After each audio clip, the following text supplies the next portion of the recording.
Okay, these are my thoughts on Calm My Anxious Heart, Chapter 3.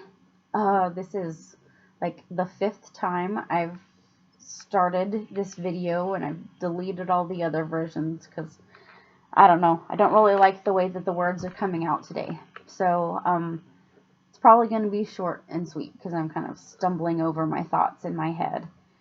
Um, One thing that the author, Linda Dillow, mentions in this chapter is the idea of being content to be me. And whether or not we're introverted or extroverted, or whether we're extremely shy, or people people think that maybe we're too much or too dramatic or whatever. Um, Being content to be ourselves, um, in the way that God would want us to be. Um, she talks about that in terms of personality, and also in terms of our bodies, and being content with who we are in our bodies. Um, I believe that we need to be healthy. We need to be making healthy decisions for ourselves. But we all know that even when we're at our healthiest, there's that part of us, as women, and men feel the same way too, that we just don't like our bodies necessarily, the way God made them. We always have something to compare against somebody else or to nitpick about. But she talks about, in this chapter, the idea of the emerging picture of your life. And see, God has this canvas that He's painting your life on. And one of the things that I thought was very interesting that she mentions, she says, "What are men and women praised for in the scriptures? For their internal character. God wants us to focus on becoming like Christ, on shaping our character into His image. This is the picture He wants to paint. We, however, tend to focus on the frame, and God says our focus is distorted." Um, and when you put it in those terms, yeah, it does seem really odd that you'd have this beautiful masterpiece that God is painting on this canvas, and we're nitpicking, what the frame looks like, when a masterpiece doesn't even need a frame. It can stand on its own. And but a lot of times we think we know better than God. It says, "Man looks at the outward appearance, but the Lord looks at the heart." And First Peter, that verse is 1 Samuel 16:7. 1 Peter 3, verses 3 through 4, says, "Don't be concerned about the outward beauty that depends on jewelry or beautiful clothes or hair arrangement. Be beautiful inside, in your hearts, with the lasting charm of a gentle and quiet spirit, which is so precious to God."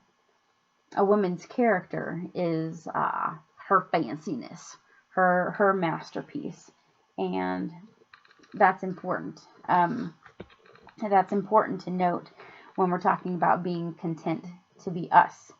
As long as we're becoming more like Christ, who wouldn't. Yeah, see, I'm still stumbling over my words. Who wouldn't be content, being like Christ? She goes along to talk about the woman of character in Proverbs 31. In my Bible, the subheading for the chapter, it says "the woman who fears the Lord," and she had a lot to do. She was content in her circumstances, though, and she mentions here in this chapter that woman ruled her schedule. She was not controlled by her circumstances and the demands of her family, her household, or her home business. She was a ruler of her attitudes, her time, and her schedule. She had a lot of things to do, and and she did them. She was a doer. And I think a lot of times, in terms of like the ladies that I knew in Kenya, they had a lot of things to do too. And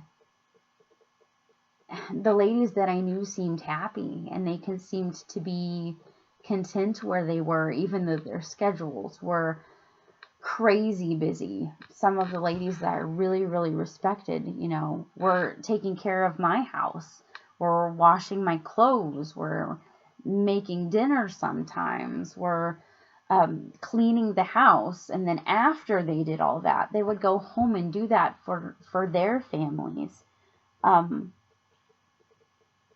And I think that sometimes we think, oh, we just have so much to do, we're just going to throw in the towel and always be discontent with where we are in life. But I mean, this lady in Proverbs 31, she had a lot of stuff to do, and she ran the house, and I'd like to think that she was content and beautiful. And it says that she feared the Lord, and so she did the things that she needed to do. And I guess basically that's what I took from this chapter, that the first person that I need to rule, as far as ruling, is myself, as far as ruling my schedule and my time and my attitude. And so that's what I took away from being content to be me. She says towards the end of the chapter, I'm convinced that a woman who struggles with her identity and purpose is a woman who has abdicated control of who she is becoming. And then later on in the paragraph, she says, if you choose to criticize the frame or resist God's brushstrokes, you will not find contentment. It will elude you. If you focus on God's vision that integrates the picture with the frame and the development of His message through you, you can say, I am content to be me. So,